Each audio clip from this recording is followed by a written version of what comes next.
বক্তা সাহেব আসছে, যেরকম আমার ভাই এবাদুল্লাহ সাহেব আসছে, ওয়াজ করছে। এইবার ওয়াজ যে শুরু করেছে ও, তো পাবলিককে বলছে, ভাই তোমরা ঠক ঠকা মাটিতে পেচ্ছাপ করিও না। ঠক ঠকা মাটিতে পেচ্ছাপ করলে ফুহুরা ছিটবে, আর কব্বরে সব চাইতে বেশি খাতারনাক আযাব হবে পেচ্ছাপের। রে ভাই, একবারে সহি হাদিস। নাহলে আলেম, বড় বড় আলেম গুলোকে জিজ্ঞাসা করবেন যে পেচ্ছাপের ছিটানি যদি ভরে, পেচ্ছাপের যদি পেচ্ছাপ থেকে না বাঁচেন তাহলে আপনাকে কঠিন আযাব হবে। পায়খানার কথা আছে না হাদিসে, যে পায়খানা ভরে যাবে। পায়খানা থেকে মানুষ আপনি নিজে নিজে পরেজ থাকে, কিন্তু পেচ্ছাপটা মানে এমন জিনিস, গুড়া নিছিটে ফুহরা ছিটে মানুষ দেখতে পায়, কিন্তু ওটা থেকে বেঁচে থাকতে হবে। এই জন্য ঠক ঠকা মাটিতে পেচ্ছাপ করতে হয় না। আপনি গাঢ়াতে মানে গর্তের মধ্যে পেচ্ছাপ করিও না। আল্লাহর রাসূল বলেছেন, গর্তের মধ্যে সাপ থাকে, বিচ্ছু থাকে, জিনেরা বসবাস করে, জিনও থাকতে পারে। আর যখন আপনি গর্তের মধ্যে পেচ্ছাপ করবেন, শিয়ালের গর্ত হোক আর এন্দুরের গর্ত হোক, আর মানে আর কিছু কাঁকড়ার গর্ত হোক, গর্তের মধ্যে পেচ্ছাপ করতে যাবেন না। গর্তের মধ্যে সাপ থাকে। তাহলে যখন আপনার গরম গরম কুসুম কুসুম নুনছা নুনছা পানি যাবে কিনা, সাপ বাড়ি হেসে দিবে, তো ওখানে শেষ হয়ে যাবে। বুঝতে পেরেছেন? আল্লাহ রাসূল বলেছেন, তোমরা গর্তের মধ্যে পেচ্ছাপ করবে না। যে দুনিয়া পড়া আছে, তুমি গান হাতে কেন পেশাব করতে যাবে? আরেকটা পেচ্ছাপ করবে না কোথায়? আইলসা পাতাড়ের উপরে পেচ্ছাপ করবে না, ফিট ছুটবে।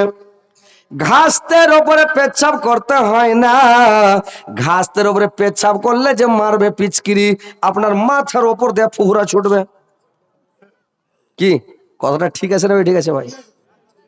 তাইলে ঘাসের উপরে পেচ্ছাপ করতে হবে না। পেচ্ছাপ কয়লার উপরে করতে হয় না। কয়লা বুঝেন তো? কয়লার উপরে পেচ্ছাপ করতে হয় না। হাড্ডির উপরে পেচ্ছাপ করিও না। গোবরের উপরে পেচ্ছাপ করিও না। এইগুলো হচ্ছে জিনের খাদ্য, এইগুলোতে পেচ্ছাপ করতে হয় না। তাইলে পেচ্ছাপটা তুমি কোথায় করবা? পানিতে পেচ্ছাপ করতে হয় না। কত গালা লোক নদীতে যখন গোসল করতে নামে, পুকুর থেকে বলছে কতক্ষণে ডাঙ্গায় উঠে যাবো, ওটি পেশাব করে দেবো। কত লোককে দেখবেন যখন গোসল করে, এদিকে মাথায় পানি ঢালছে, এদিকে মেশিন চালু করে দিয়েছে, একদম হলদে পানি বাড়াইছে, এদিকে ঢালছে ধলো পানি, এদিকে বাড়াইছে হলদা পানি। গোসল করছে আর পানি ঢালছে, এদিকে পেশাব করে চলে যাবো। তাহলে এটা নিষেধ আছে, গোসল করতে করতে পেশাব করা নিষেধ। গোসলখানায় পেশাব করা নিষেধ, পুকুরে নদীতে পানিতে নেমে পেশাব করা পায়খানা করা নিষেধ। তাহলে এইগুলা থেকে বেঁচে থাকতে হবে। কোথায় পেচ্ছাপ করবেন? নরম মাটির ওপরে, বালুর ওপরে পেচ্ছাপ করবেন, পেচ্ছাপ ছিড়বে না। এই খেপা জাল শাশুড়া বাড়ি গেছে, সিধা খেপা একটা সিমেন্টের বস্তার ব্যাগ সিলিয়ে আদমন ছপ্পাশারি বালু ভরে লেছে, আর বালু ভরে ঘাড়ে লটকে লিয়ে তখন খেপা কি করেছে, যখন পেশাব করা লাগছে, যেটা দরকার হয়েছে আর পেশাবের, এক খাবল বালু বাহির করে থুইয়া কাহিনী দা ঘুচ্চু বানিয়েছে। দেখ ঘুচ্চু বানিয়ে তখন কি করে, ঘুচ্চু কয় না কি কয়, ওই তখন কাহিনী দা বানিয়েছে, ওখানে পেশাব করছে যাতে পেশাব না ছিটে। একটা লোক বলছে, রে ভাই আজকে উত্তর দিনাজপুর রায়গঞ্জ থানা ভাটল গ্রামে হজরত আলী এসছে, চল এই জালসা শুনে আসে। তো বলছে যাবো না। বলে কেনে যাবে না? যে ভাই হুজুর যাবো না। বলছে কেনে? কইছে একদিন জালসা শুনতে গেছিল জগদীশপুর, এক বক্তা এসে বোঝা চাপিয়ে দিয়েছে, বালু ঢুয়ে উঠবে না, ফের যাবো হজরত আলী, ফের কোনো বোঝা চাপিয়ে দিতে হিলে দিতে পারবো না। ওকে বক্তা কি হয়েছে, তুমি বালু ঢুয়ে লিয়ে বেড়াও। যখন তোমার দরকার হবে পেচ্ছাবের, তুমি নরম জায়গা থেকে, ভালো জায়গা থেকে সাবধান সতর্কর সাথে পেচ্ছাবটা করবে, যেন তোমার গতরে না ভরে, নাকি? তো এই খেপা বালু ঢুয়ে লিয়ে বেড়েছে। ওয়াজটা খুব মন দিয়ে শুনেছে, হাদিসটা পুরো আমল করতে লেগেছে। বুঝতে পেরেছেন? তো ওয়াজ শুনতে এসেছেন, ওয়াজটাকে মন দিয়ে ভাই শুনতে হবে, আর আমল করতে হবে হাদিসের উপরে। যে মাওলানা কি বললো, কোন হাদিস বললো, কি বললো। হাদিস কোরআন কম শুনেন, আমলটা বেশি বেশি করে করেন। যেটাই বলবে আপনি হাদিসটার উপরে আমল করার চেষ্টা করবেন, আপনার জিন্দগিটা কামিয়াবি হয়ে যাবে, আপনি পরকালে জান্নাতে যাবেন। আর গাড়ির গাড়ি হাদিস জানেন আর আপনি আমল করছেন না, তাহলে আপনার হাদিস জেনে কোনো লাভ হলো ভাই? কোরআন হাদিসের কোনো লাভ নেই। তাহলে আপনাকে হাদিস জানতে হবে। আর জালসা শুনতেছেন, ভালো করে শুনেন। বুঝতে পেরেছেন? তো বসেন, আপনারা দাঁড়িয়ে কেন আছেন? এই ভাই বসো। দাঁড়িয়ে থাকলে আমাকে কিন্তু একদম আওয়াজ করতে ভালো লাগে না, একদম মিটার গরম হয়ে যায়। যে কষ্ট করে দাঁড়িয়েছে বিনা কামে, বসে যাবেন, শুনবেন ধ্যান লাগে, তাহলে তো ভালো লাগবে। সোনা বন্ধু সোনা লাগত, আমার কথা শোনা না, তিনি মাদার দায়ার নবী, তাকে তোমরা চিনাও না। তিনি মাদার দায়ার নবী, তাকে তোমরা চিনাও না। দয়ার নাবে অহদ প্রান্তক ধর্ম যুদ্ধ করেছেন, কাফেররা নবীজিকে পাথর ছোড়া মেরেছে, কাফেররা নবীজিকে পাথর ছোড়া মেরেছে। আহা তোমরা মেরা নাগক, আহা তোমরা মেরা নাগক, নবীজি কা মেরা নাম, তিনি মাদের দায়ার নবী, তাকে তোমরা চিনো না। তিনি মাদের দায়ার নবী, তাকে তোমরা চিনো না। দয়ার নাবি বনে বনক, দয়ার নাবি বনে বনক চরাইতেন ছাগল, কাফেররা দেখে বলতো বনের একটা পাগল, কাফেররা দেখে বলতো বনের একটা পাগল। পাগল নয় গো পাগল নয়, সে আল্লাহর প্রেমের দিওয়ানা, তিনি মাদের দায়ার নবী, তাকে তোমরা চিনো না। তিনি মাদের দায়ার নবী, তাকে তোমরা চিনো না। তো ভাই আপনারা শান্তিভাবে শুনেন, বসে থাকেন। আমার বক্তব্যের দিকে আসছি ইনশাল্লাহ। আমি যে একটা গোটায় সূরা তেলাওয়াত করেছি, ইনশাল্লাহ একে সামনে রেখে আমি কথা বলবো। কথাগুলো আপনারা খুব মন দিয়ে শুনবেন, আর শোনার পরে আমল করার চেষ্টা করবেন। বুঝতে পেরেছেন ভাই? জানার নাম দিন নয়, মানার নাম হচ্ছে দিন। কোরআন হাদিস শুনবেন, আমল করবেন বেশি বেশি করে ভাই, তাইলে ইনশাল্লাহ আপনার জিন্দগিটা সুখে শান্তিতে কাটবে এবং পরকালে আপনি সুখ শান্তি ভোগ করবেন। আল্লাহ পাক এই মানুষকে শুধরাবার জন্য, সৎ পথে আনার জন্য, অসৎ পথ থেকে বাঁচার জন্য কালে কালে যুগে যুগে আল্লাহ পাক নবী পাঠিয়েছিলেন। একটা দুটা নবী নয়, 100 200 নয়, 1 2 হাজার নয়, কম বেশ কেউ বলেছে 2,24,000, কেউ বলেছে 1,24,000। তো কতটি ছিল আল্লাহ ভালো জানেন। তো কম বেশ 1,24,000 নবী পৃথিবীতে এসছে শুধুমাত্র মানুষকে দাওয়াত দেওয়ার জন্য, সৎ পথে আনার জন্য, জাহান্নাম থেকে বাঁচার জন্য, জান্নাতে যাওয়ার জন্য। তারপরে 1,24,000 নবীর কাছে 104 খানা গ্রন্থ নাজেল করেছেন। তার মধ্যে সবচাইতে বড় যেটা, মানে বড় গ্রন্থ, সবচাইতে উত্তম গ্রন্থ 4টা। এটা যে তাওরাত, জুবর, ইনজিল, কোরআন। তো এই 4টার মধ্যে হেড হচ্ছে কোরআন। আর 1,24,000 নবীর সর্দার যিনি, ইনার নাম হচ্ছে মোহাম্মদ রাসূলুল্লাহ সাল্লাল্লাহু আলাইহি সাল্লাম। ইনি হচ্ছেন সমস্ত নবীর সর্দার। তো আল্লাহ পাক নবীদেরকে পাঠিয়েছেন শুধু মানুষকে সতর্ক করার জন্য। এখন কিন্তু ভাই আর নবী রাসূল আসবে না, শেষ। আল্লাহর নবীকে দিয়ে নবীর দরজা বন্ধ হয়ে গেছে, মানে সমাপ্ত করা হয়েছে। নবুয়তে মোহর দেওয়া হয়েছিল, আর নবী আসবে না।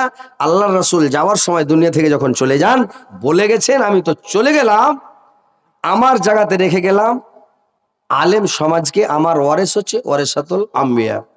আমার জায়গায় থাকবে আলেমেরা, মুলবি সাহেবেরা থাকবে, হুজুর থাকবে। এরা কোরআন পড়বে, হাদিস পড়বে, আর তোমাদেরকে বলবে তোমরা ওদের কথাগুলো মেনে নিও। আর আমল করিও, আলেমের কথা শুনে আমল করিও। ভালো কথা, সুন্দর কথা, সৎ কথা যখন শুনবে তোমরা আমল করার চেষ্টা করবে। তো আল্লাহ পাক এই কোরআন যে নাজেল করলেন, 30 পারা কোরআন, 30 পারা কোরআন আল্লাহ পাক একদিনে নাজেল করে দেননি, দুদিনে করে দেননি, 1 বছরে করেননি, কালে কালে যুগে যুগে 30 পারা কোরআনকে 114টা সূরা, 558 রুকু, কম বেশি 6666 আয়াত, কেউ কম বলেছে কেউ বেশি বলেছে, তো 6666 আয়াত। এই আয়াতটিকে এবং 114টা সূরাকে আল্লাহ পাক কালে কালে যুগে যুগে 22 বছর 2 মাস 22 দিনে নাজেল করলেন। তো এই সূরাটি যে নাজেল হলো, আজকে 2 আয়াত, কালকে 4 আয়াত, কোনোদিন 1 আয়াত, কোনোদিন 10 আয়াত, কোনোদিন একটা গোটাই সূরা, এইভাবে ভাবে নাজেল করেছেন আল্লাহ পাক। তো এই যে সূরাটা আমি তেলাওয়াত করেছি, সূরাটার নাম হচ্ছে হুমাজা। তো এই সূরাটা যে আল্লাহ পাক নাজেল করলেন, কেন করলেন? প্রত্যেক সূরা কোনো কারণে নাজেল করেছে, বিনা কারণে একটা আয়াত পর্যন্ত নাজেল হয়নি, কোনো দরকারে, কোনো কাজে, কোনো কারণে, কারণবশত এইভাবে ভাবে আল্লাহ নাজেল করেছেন, পঠিয়েছেন। তো পঠিয়েছেন এই সূরাটাকে আল্লাহ পাক যে নাজেল করলেন, কয়েকটা মাক্কার খাতারনাক মহাপাপী গুন্ডার কারণে নাজেল করেছেন, বুঝতে পেরেছেন? তো এই গুন্ডার কারণে, মহাপাপী খাতারনাক শয়তানদের ব্যাপারে নাজেল করেছেন। কারণ আল্লাহর রাসূলকে যখন মানে ওরা দেখতো, কাফের বেদিনে মুশরিকেরা, তখন চোখ টেढ़া করতো, ঠোঁট ব্যাকা করতো, চোখ চোখ মারবে, ঠোঁট ব্যাকা করে চলে গেল, বেশ এই গেল, মানে এরকম, মানে এর কি করতো, ঠোঁট ব্যাকা চোখ ব্যাকা করে করে দেখাতো আল্লাহ রাসূলকে। আর এরা, ওরাই অন্যায় করবে আর ওরাই আবার মুমিনদেরকে ঠাট্টা করে। ইন্নাল্লাযিনা আজরামু কানু মিনাল্লাযিনা আমানু ইয়াজাকুন, ওরাই অন্যায় করবে আবার ওরাই মুমিনদেরকে ঠাট্টা করে। ওই জামাররাও বিহিম ইয়াতাগামাজান, ওদের পাশ দিয়ে যখন চলে যায় তখন ওরা আর চোখে এরকি মারে, পার্সোনাল পিছনে এরকি করে, চোখ বেঁকা করে, ঠোঁট বেঁকা করে, আর ওরা তখন কি করে, এরকি করে চলে গেল। আল্লাহ পাক ওই মহাপাপী খাতারনাক লোকের জন্য সূরাটা নাযিল করে বললেন, ওয়াইলুল লিকুল্লি হুমাজাতিল লুমাজা, ধ্বংস রয়েছে ওদের জন্য যারা মানুষকে সামনাসামনি অপমান করে, মুখের উপরে বেইজ্জত করে, এবং পিছনে যারা গীপত করে, পিছনে নিন্দা করে।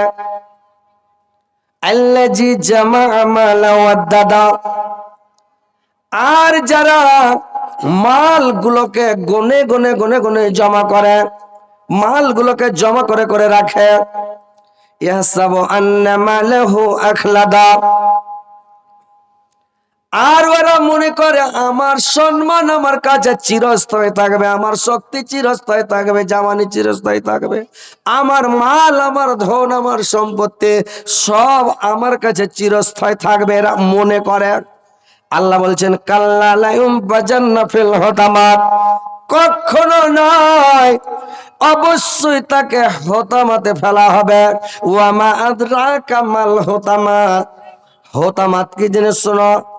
নারুল্লাহিল মুকাদা, সেটা হচ্ছে আল্লাহর জ্বলন্ত আগুন। আল্লাতে তাতালাউ আলাল আফিয়াদা, আগুন তার উপরে চাপিয়ে দেওয়া হবে। ইন্নাহা আলাইহিম মুসাদাতুন, চতুর্দিক থেকে আগুন তাকে বেড়াটাটি হয়ে ঘিরে নেবে রে ভাই। ফি আমাদিন মামাদ্দাদা, জাহান্নামে একটা বাড়কা খাম্বা থাকবে, থম থাকবে। কেউ বলেছে আগুনের থাকবে, কেউ বলেছে লোহার থাকবে, কেউ বলেছে পিতলের থাকবে, কেউ বলেছে তাম্বার হবে, কিসের হবে আল্লাহ জানে, জারি হোক, কিন্তু গরমে লাল হয়ে থাকবে। ওই খাম্বাতে, আগুনের খাম্বাতে জিঞ্জির দিয়ে গলা পেঁচি করে একবারে সুন্দর করে এমন করে এটা সেটা বানবে, লড়ার কোনো ক্ষমতা নাই। ওকে বেঁধে দিয়ে ঝিটকানি লাগিয়ে দিয়ে বের হয়ে চলে আসবে, এইবারে ওখানে থাকবে। তো ভাইরে আমার, এটা আমি তর্জমা করলাম, এবার ব্যাখ্যাতে আসছি আমি। আল্লাহ পাক বললেন, ফার্স্টাতে দুটা শব্দ ব্যবহার করলেন, হুমাজাতিল লুমাজা। হোমাজা শব্দটার অর্থ হচ্ছে মানে হচ্ছে মানুষকে সামনাসামনি বেজ্জত করা, মানুষের মুখের উপরে কথা বলা, মানুষকে সামনাসামনি অপমান করা, দুঃখ দেওয়া, কথা বলাটা আল্লাহ রাসূল বললেন, আল্লাহ পাক বলেছেন খবরদার মানুষকে মুখের উপরে বেজ্জত করবে না, অপমান করবে না, মানুষের মুখের উপরে ওকে অপমান বেজ্জত করবে না, মানুষের বেশি বেশি ভুল ধরার চেষ্টা করবে না, ভুল ধরে অপমান করতে যাবে না। যদি কোন মানুষ ভুল করে দেয়, যদি ভুল হয়ে যায়, ওকে পার্সোনাল নির্জনে নিরাবিলিতে সুন্দর করে বলতে হবে, পার্সোনাল বুঝিয়ে বলতে হবে, ভাই তোমার এটা ভুল হচ্ছে। তোমার যদি ওর চাইতে যোগ্যতা বেশি থাকে ওকে বুঝিয়ে বলো, কিন্তু মানুষের সামনে মানে বেজ্জত করবে না, অপমান করবে না। সামনাসামনি বেজ্জত করাটা হচ্ছে বিশাল বড় অন্যায়, বিশাল বড় গুনাহ। আল্লাহ পাক বলেন মানুষকে মুখের উপরে কোনোদিন বেজ্জত করবে না। কতগুলো লোক আছে মানুষকে বেজ্জত করে, অপমান করে, কেমন করে? কতগুলো লোক, একটা কানা লোকের আগা দিকে, একটা লোকের কানা আছে, এক চোখ কানা আছে, ওর আগা দিকে কি ঘর হয় কোন ভালো, হ্যাঁ লোকটা মনে দুঃখ হবে না? কথা বলেন, হ্যাঁ হো করেন, মূর্তির মতো সৃষ্টি হয়ে ছেড়ে দেয় না, খালি এরকম দেখে থাকলে হবে না, একটা মুড়ি ঝুঁকাবেন, হ্যাঁ হো করবেন। কথাটা অজ করতে ভালো লাগবে, বুঝতে পেরেছেন? আমি মানুষের সামনে অজ করছি, কোনো জিন ভূতের সামনে বা ফেরেস্তার সামনে করি না, বুঝতে পেরেছেন তো? একটু হ্যাঁ করবেন ভাই। বাংলাদেশে যখন অজ করি, তো বাংলাদেশের লোকের কাছে দেখে বললে সবাই বলবে ঠিক, একেবারে জোর করে চিৎকার করবে, মনে হয় যে বুড়া বক্তা চ্যাংড়া হয়ে গেছে, একেবারে ফাটিয়ে দিছে মাইককে নাকি। আর যখন চালাচুলি করবে না, তো চ্যাংড়া বক্তাটা বুড়ার মতন এবার এনার্জি থাকবে, কি বলবো আর থেকে। তো হ্যাঁ করবেন, কথা বলেন, বুঝতে পেরেছেন তো? মানুষকে মুখের উপরে বেজ্জত করা, মানুষের নকল করা, মানুষের কাছে এই যে মানুষকে সামনাসামনি অপমান করা, মানে একটা হ্যান্ডিক্যাপ লোক যাচ্ছে, হ্যান্ডিক্যাপের সামনে ভাই কোনটা গেলে ভালো, হ্যাঁ লোকটার মনে দুঃখ হবে না? দুঃখ হবে কেমন এখন তো? ওকে আল্লাহ হ্যান্ডিক্যাপ করেছে, ওর মনে কত দুঃখ আছে তো আল্লাহ জানে। আর ওর সামনে কোনটা গেলে ভাই ভালো আছে, লোকটার মনে দুঃখ হবে। তো মানুষকে সামনাসামনি বেজ্জত করিয়েন না, মানুষের নকল করিয়েন না, কারোর গলার নকল করিয়েন না, মানুষের সামনে অপমান বেজ্জত করা, এটাই হচ্ছে যে মানুষের সামনাসামনি মুখের উপরে বেজ্জত করা। আর আল্লাহ রাসূল বললেন কোন মানুষের তোমরা নাম বিগড়াবে না। এক মুসলমানের উপরে অপর মুসলমানের হক হলো, আমার হক আপনার উপরে আছে যে আমার নামটা আপনি সুন্দর করে ডাকবেন, আপনার হক আমার উপরে আছে আপনার নামটা আমি সুন্দর করে একদম ফুল নাম ডাকবো, আব্দুর রহমান, আব্দুল খালেক, আব্দুল মালেক, আব্দুল জব্বার, আব্দুল গফফার, আব্দুল জলিল, আব্দুল খলিল, আমি সুন্দর করে নামটা ডাকবো। এটাই হচ্ছে এক মুসলমানের উপরে। আর এক মুসলমানের উপরে হক হলো রে ভাই, ওর নামটা যদি বিগড়ে থাকেন, কোনো আপনার মোটরসাইকেল পড়ে গেছে, বোঝা চাটতে পারেন না, একটা লোক রাস্তা দিয়ে হেঁটে বলে এই রহমান সুন্দর সুন্দর, বলে বোঝাটা ছেড়ে দে তো, আমার এটাকে কহা, ওর নামটা যখন বিগড়ে ডাকবেন তো লোকটার মনে দুঃখ হবে, আপনার বোঝা ছেড়ে দিতে আসবে না। আর ওকে যখন সুন্দর করে কইবেন, ও ভাই আব্দুল মালিক, শুনো তো ভাই, একটু শুনো তো, কি শুনো তো বাজি, যে সম্পর্কে হলো, কি শুনো তো যে ভাই একটু ছেড়ে দেন তো। ওর যদি বাপ মরা থাকে, ও কানতে কানতে এসে বোঝাটা চেড়ে দিয়ে, মানে ওর দিলটা ভরে যাবে যখন ফুল নামটা সুন্দর করে ডাকবেন। তো এক মুসলমানের ওপরে আর এক মুসলমানের হক হলো নামটা সুন্দর করে ডাকা, মানুষের নাম জিন্দগিতে বিগড়াবেন না, আর একটা মানুষের নাম দুটা তিনটা রাখবেন না, আর মানুষকে বিগড়া জিন্দগিতে কোনো মানুষের নাম বিগড়া ডাকবেন না, ওর নামটা সুন্দর করে ডাকবেন, ভালো করে ডাকবেন। এই লেগে আল্লাহ পাক বলেছেন তোমাদেরকে কিয়ামতের দিন বেটার নাম ধরে বাপকে ডাকা হবে, বেটার নাম ভালো রাখবেন, সুন্দর নাম রাখবেন। ওই বেটার নাম হাগড়ো মুতড়ো ছুচুড়ো পাদুড়ো এগুলা রাখেন না। কিয়ামতের কোটে যদি এই পাদুড়োর বাপ, শোনো কত শরম লাগবে। এখানে ভাট হলে তো এইটি লোক 2-4 হাজার লোক নাকি। আর যখন কিয়ামতের কোটে আদম থেকে নিয়ে শেষ কিয়ামত পর্যন্ত কোটি কোটির কোটির কোটি কোটি কোটি কত মানুষ থাকবে রে ভাই, ওর সামনে ভাই পাদুড়ুর বাপ, লজ্জাতে মুড়ি নিজে করে ছি, আল্লাহ কি করেছেন আল্লাহ।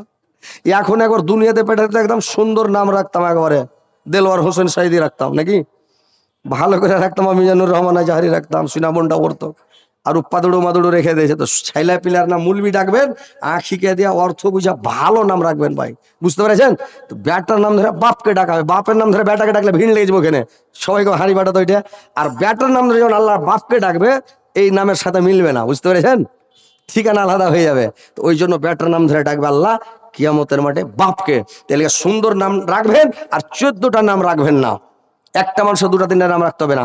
আল্লাহর রাসূল যখন মেরাজে গিয়ে যখন হিজরত করে মক্কা ছেড়ে মদিনা গেলেন, এবার মদিনাতে যাওয়ার পরে রাত্রি বেলা ইশারার টাইম আল্লাহর রাসূল করলেন কি লিস্ট করতে লাগলেন। রাত্রিবেলা যখন লিস্ট করতে লাগলেন মানুষকে দ্বীনের দাওয়াত দেওয়ার জন্য, মানুষকে তাবলীগ করার জন্য, বুঝাবার জন্য যখন ডাকার জন্য লিস্ট করতে লাগলেন, কতগুলো নাম লিখলেন রে ভাই। তো নামগুলো যখন লিখলেন তো একটা মানুষের দুটা তিনটা নাম পদব নাম। একটা লোক আছে আল্লাহর রাসূলকে বলছেন, নবী গো আপনি যেগুলো নাম লিখলেন এই নামগুলো এই লোকের এগুলো নাম না, এগুলা সব পদবী নাম, মানুষের পদব নাম। আল্লাহর রাসূল বললেন কি খাতা বন্ধ করে দিলেন।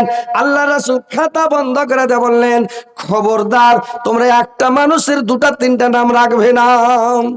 আল্লাহর নবী ছিলেন মহাবৈজ্ঞানিক, মুহাম্মদ সাল্লাল্লাহু আলাইহি সাল্লাম আল্লাহর রাসূলের মতন বৈজ্ঞানিক পৃথিবীতে উপজানি এবং কিয়ামত পর্যন্ত উপজিবে না রে ভাই। আল্লাহর রাসূল ভবিষ্যৎবাণী যেটা বলে গেছেন ওইটা একদম অক্ষরে অক্ষরে একবারে পালন হচ্ছে ভাই। একটা লোকের দুটা তিনটা যদি নাম রাখেন, একটাতে রেখে দিলেন আব্দুল, একটাতে রেখে দিলেন শেখ, একটাতে রেখে দিলেন হক, এখন এনআরসিতে মরবেন কিনা সবাই? কি ভাই, আমার হযরত আলী নামে HAZRAT হযরত আলী হযরত। তো এবার আমার বেটার নাম HA না দিয়া বেটার নাম দিয়ে HO। এখন এনআরসি এই যে এখন যেটা চলছে বলছে এটা আপনার বেটা লয়, এ স্যার এটা যে চলছে না এখন বলছে এটা আপনার বেটা লয়। কম্পিউটার দাবছে যদি তো অন্য ঝোনা অন্য বাপ চলে আসছে,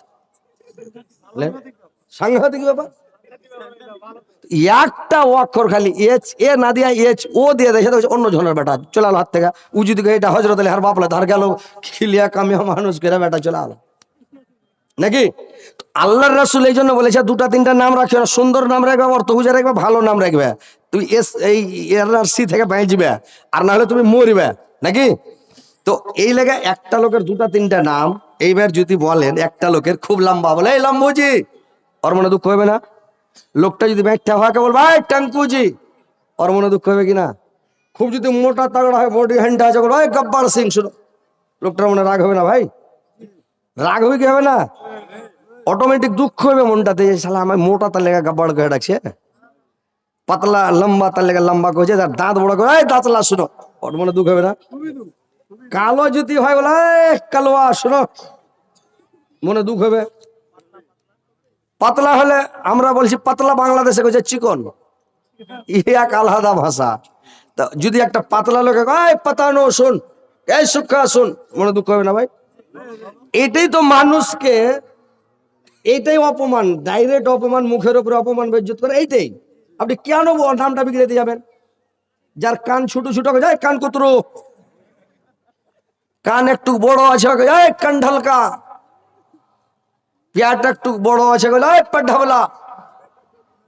এগুলাই হচ্ছে পদব বের করা, মানুষের নাম বিগড়া, মানুষকে সামনাসামনি অপমান করা, বেজ্জত করা, এগুলা জীবনে করিয়েন না ভাই, বুঝতে পেরেছেন?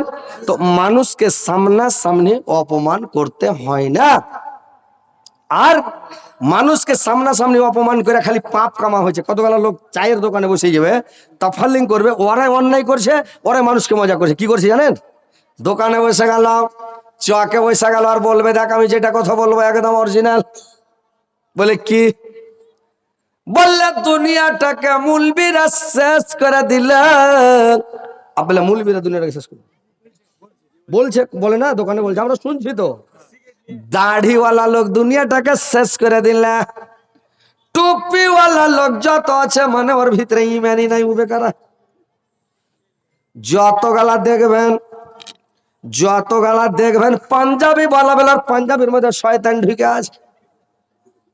এইগুলা লোক মানে দুনিয়ার যত পাঞ্জাবিওয়ালা ওরা খারাপ। একটা লোককে যদি খারাপ বলে রে ভাই, যতগুলো দাড়িওয়ালা আছে সবার মনে দুঃখ হবে কি হবে না? কয়টা লোকের হাত ধরে মাপ নিবেন কহেন তো? দুঃখ দিলেন আপনি, কয়ে দিলেন দাড়িওয়ালা খারাপ, তাহলে যত লোকের দাড়ি আছে ও খারাপ? তাহলে সবটি লোকের মনে আঘাত লাগলো, দেলে আঘাত লাগলো, চোট লাগলো, আপনি কয়টা লোকের হাত ধরে মাপ নেবেন? এগুলো বেঁচা থাকেন না তো ময়রা ভূতি জাহান নামে হুড়াহুড়ি করে ভরে দেবে একবারে। মানুষকে অপমান করেছেন, বেইজ্জত করেছেন।